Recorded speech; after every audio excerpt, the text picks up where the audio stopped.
तो दोस्तों फाइनली संघर्ष 2 का रिलीज डेट पोस्टपोन्ड हो गया। अब रिलीज़ होगा ये 20 अक्टूबर के। 20 अक्टूबर को मुझे लगता है, जहाँ तक 2-3 मूवी 20 अक्टूबर के भी आ रहा है, जैसे कि लियो मूवी है साउथ के, तो साउथ का मैटर है।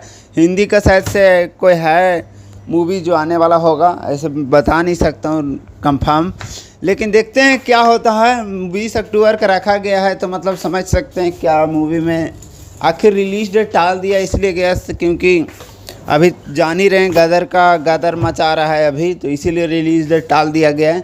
अब देखते हैं 20 अक्टूबर को क्या होता है, रिलीज़ करते हैं या फिर से रिलीज डेट टालते हैं।